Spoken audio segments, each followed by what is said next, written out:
Sebastian from the Metal Gods Meltdown, and this evening I am joined by Anders from Timechild here from Copenhagen, Denmark. It's brilliant to be chatting to you this evening. I want to congratulate you on your recent release of Queen's Son and Daughter. Why did you choose that particular song? But before you answer that, I went back to that old album. Was that the plan? Yeah. We wanted to find a song that was kind of we're talking about Queen now, right? Yeah, of course. Yeah, we wanted to find a song that maybe wasn't too familiar to people or too well known, and we also really love those first Queen albums. Later on, they're doing different stuff. They're still great, but the early ones, they're really heavy metal. So so a lot of great songs on them, and they weren't that appreciated. Not as much as they were later on the other albums, but there are some really great songs on there. So we really like this song, and we thought that it would be cool just to do it, because it would be a bit different to do a Queen cover, and also because we thought that it suited our sound well. Totally, mate. I mean, so what would you say is your favorite Queen album then? Oh yeah, that's a good question. Something from the 70s. There are a lot of good stuff, but I also like the 80s stuff, to be honest. It's great music. It doesn't matter to me if they're a little bit more poppy. It's still really good pop. But something in the first 5 albums I would probably choose if I had to. Brilliant. So is there a song written by Queen that you wish you had written? Lots of yeah. I think that would be great. I would lead a pretty different life if I wrote a Bohemian Rhapsody. That's a good song. Totally, man. Okay. So going to your release of the debut album, which was at the end of last year, how pleased have you been with feedback from media and your fans so far? Very. It's been great. We have only been playing for a year. We played our first show in May last year in 21. So it all went pretty fast. And we released the album in November, and we got lots of great feedback, and we've been touring pretty much ever since. Played a lot of shows this past year. So there's been a lot of fun. And great feedback, and yeah, not much to complain about. So that must have been so refreshing after we just come out of COVID as well, haven't we? So it must have been great to get out there on the road. Denmark does seem to have quite a good rock and metal scene. What's your feelings on that? Definitely. Yeah, we do. And also, although COVID has been bad here, it hasn't been as bad as many other places. So we're getting back to something pretty normal now, and have been for a while. So it's great to be back, and also, not to sound like an asshole, but actually COVID suited us pretty well because many fans have said this, mate. Yeah. The first lockdown, we recorded the album, and then just when the country opened up again, we were ready to play shows, and locked down again last Christmas. Yeah, we were done with our tour, and when it opened again in the early spring, we had another tour lined up. So it's, although it hasn't been that much fun, it was all right, and now it's looking better. So that's great. Yeah, you'd be surprised how many bands actually say that it's been a God blessing for them. Yeah, it's been like wicked. Time to focus on music. Yeah, absolutely. So if you could choose one track from the album to play to a total virgin to your band, which one would you choose? It's a good question, because if you want to kind of get the whole picture and all the things we're about, I would choose The Bite of Frost, the last song on the album. That's kind of like, it starts out slowly and then it builds up. But of course, because it starts out so mellow, of course, maybe people would think that it wasn't even a heavy band. It only comes on later in the song. So maybe I would choose that if you really want to see what we're about, all the things we're about. But if you want to just go straight into the heavy stuff, then I would probably choose a song like This Too Will Pass, maybe. That's one of my favorites. It's a good vocal song for me to sing, so I love that one. Cool. I love the band's name as well, and it is very fitting with your music. Why did you choose that as your band name, and did you have any others? That's actually one of the reasons. We first and foremost, for me, a band name. I like when if you imagine yourself a festival poster and you see all the names on that one. I like to be able to tell what kind of music the band is playing from looking at the poster. I imagine myself as a little teenager again, looking at the bands. What band am I going to see? And for me, it's nice to kind of have those things merging well together. So that's one of the things, and it sounded good. And actually, a lot of our lyrical universe is evolving around those existential time questions, and of course the child thing, something that's growing, a new band and stuff. So there are a lot of meanings, but for me, I also like to leave a little bit of mystery when it comes to lyrics and titles and band names. Yeah. Because I also like myself, when I listen to other bands, to kind of read my own meaning into the lyrics. So that's some of the reasons. The rest of them are secret. Excellent, man. So if you could go out on tour with any three bands, which would you choose, dead or alive? Oh, that's great. That's a hard question. Let's start. I think we are, for me at least, it's all UK, so that's good. I think I would definitely start with the Beatles. That's kind of the definition for me of good music and good songwriting and great musicians. That will always be my favorite band, I think, because it's just unbeatable.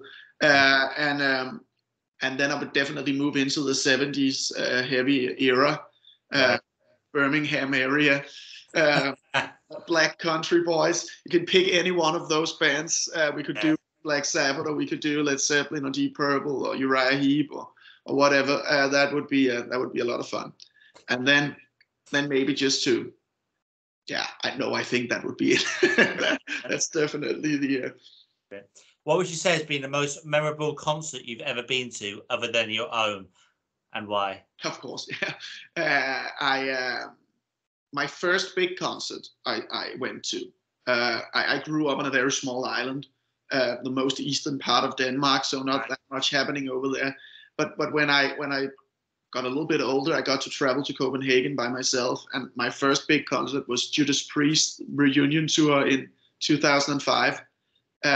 So that was very cool. So that's definitely one of them. And then I saw Black Sabbath's last concert. Did you? Wow. Yeah, in Denmark, of course. But the last show ever in Denmark on the End tour. So that was pretty cool. And also the first Black Sabbath concert I saw, also in 2005, with the original, all the original members. That was pretty great as well. But a lot. I've seen so many great concerts, so it's hard to choose. But that's definitely some of them. Same. So on to the Black Sabbath then. Who is your favorite Black Sabbath singer? I think Dio is the best singer, but I think Ozzy is the best Black Sabbath singer. So that's always difficult. But I think it's one of the most successful changings of singers ever. I think you have AC/DC with the Brian Johnson trade, and then you have that one. It's two very good albums they made after Ozzy. So I love them both, but Black Sabbath is Ozzy. Brilliant, absolutely. And other stuff that's not as. Tony Martin was great as well, and of course Glenn Hughes also did one album, so that's Tony Martin, big Tony Martin fan. Yeah, exactly. Okay then. So you're only be going like a short time, but can you tell us the most outrageous thing you've done so far in the name of rock and roll? Let's see. We some of them will be a secret, but we got the great honor to go on tour with some old, very legendary Danish rock and metal bands. So we had a really great start. We played with a band called Artillery. thrash metal, and we played with Jesper Binzer, who's lead singer in a band called Disneyland After Dark. That's a big Danish rock band. So they did it back in the 80s. So they experienced a lot. So maybe we haven't been that crazy ourselves. It takes a lot to get up to that level. Yeah, totally, mate. So if one of your songs could feature in a film or TV series, which one would you choose? If I had to put one of the songs in one into sense, Oh yeah, that's a good question. I don't know actually. What would be cool? That's just to talk about that thing. It's actually one of the things that can really change a lot for a band. Yeah, totally. Because people will listen to the music in another way, and also people will hear it because it's not really that easy to put music into the mainstream eyes right now. But there are a lot of great shows. I've been watching Peaky Blinders a lot. We could definitely do something. That'd be cool. One of the fighting scenes that would be cool. Brilliant. So, what has been your biggest accomplishment so far with Timechild? Oh yeah. Actually, we were very happy and very proud about the album ourselves. So that was a big accomplishment for us to get together that fast and make an album. Actually, we did it. Me and the guitar player Birk, we sat down in early 2020, and we had just left our old bands, and we thought let's do something. And then we just booked the studio time before we had any songs and before we had any band members. So we knew we had a deadline. And that was, of course, a bit risky, but we're actually very proud about that. And then we recently, earlier this year in March, we got to play one of the biggest indoor clubs in venues in Copenhagen. So that was very cool as well. One of the places you've been a lot yourself and watched a lot of great bands. So that was a great experience as well. If you could be king for a day, what would you do? Definitely force people to listen to metal. Just turn off all the radio stations and just have one. That would be good. Just a big dictatorship. That's what we need. Definitely. Can you give us 4 words to describe Timechild? Yeah, I can try. We definitely. Like a big, massive rock sound. That's a lot of words, but massive then. And then we like to kind of what way to describe ourselves? 4 words. That's always difficult. It's easier when people do it for us. But we definitely like to play with the more grander part of the rock sound, and also like to get into the more ominous melodic stuff. I have a past in classical music, so we have some of those elements in there as well. And then definitely I would say musicians, because we all kind of take pride in performing well and doing it in the proper way. And natural rock, I would say. I don't know how many words that was, but that's definitely one of the things we are striving to do as well. Get one of those natural sounds. It's easy to sound good today, but it's hard to kind of capture that live energy that you get in a lot of older bands. Not that the sound is better, but it was just the way that they played, because they were forced to do it that way, in lack of technological aids. It just gave a different feel, and we really tried to combine that modern opportunities that you have with kind of going into the studio and just. If you see our new music video for Son and Daughter, we all standing in the studio together and playing. That's kind of what we're trying to do, because you play in a different way, and it gives a different feel to the music. Okay, then. So when can we expect the next album or EP from you guys? It's gonna be an album. So we are trying to just make albums. Because we think it's a shame that it's a kind of a dying breed. Definitely. Because it's so important for me when I listen to music to kind of see what the band is trying to say, and I think the album is still a great and and relevant way of presenting music. But today in this streaming world, it's of course not something that's getting that much attention, and also you can just shuffle songs and you kind of screw up the whole way that the band were thinking when they put the album together.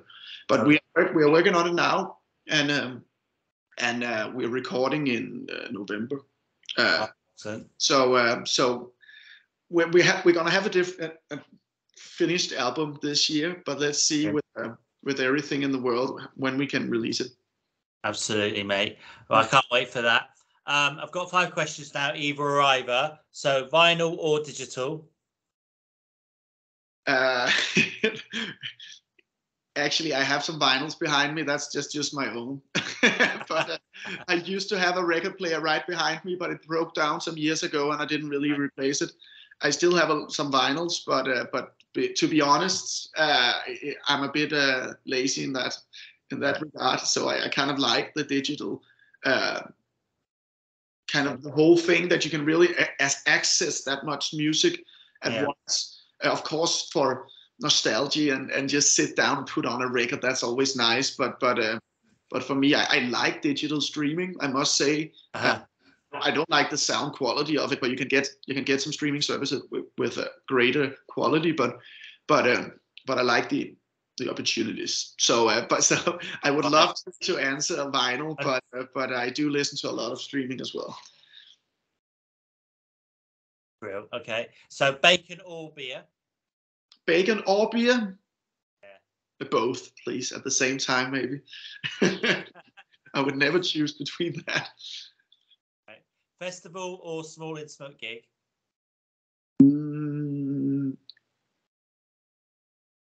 Yeah, that's difficult. I love them both. It's a different experience. I couldn't do festivals all year, so but they kind of deservingly still have a place in my heart. I love it. I'm going to the biggest Danish rock and metal festival in 3 weeks, Copenhagen Festival. So they have a great program this year. So that feeling of just going from concert to concert to concert, they have everything this year. So that's going to be great. All stuff, Metallica, Judas Priest, Kiss. Yeah, amazing. That'd be good. Okay, so the next one then, Merciful Fate or Pretty Maids? I kind of know some of them in both bands a little bit, but I would say Merciful Fate. I really love the musicality and the omnious. It's really interesting to me.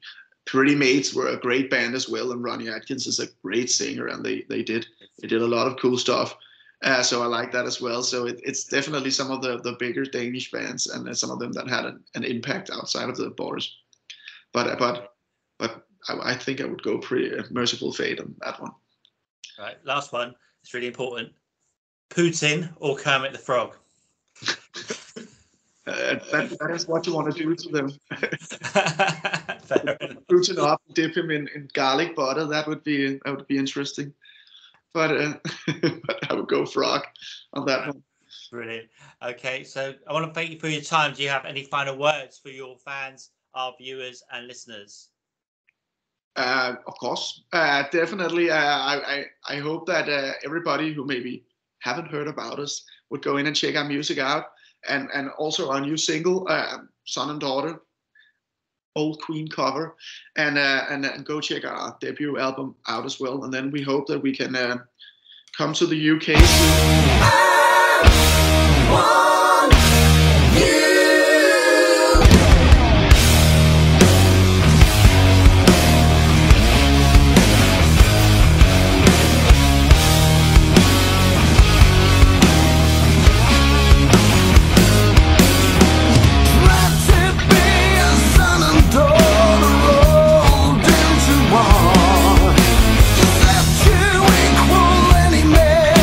For having no fun.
to be a woman.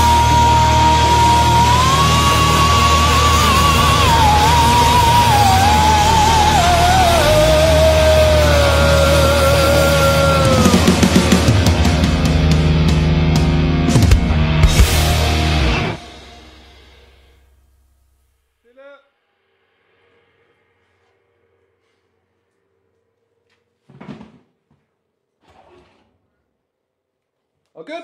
Perfekt.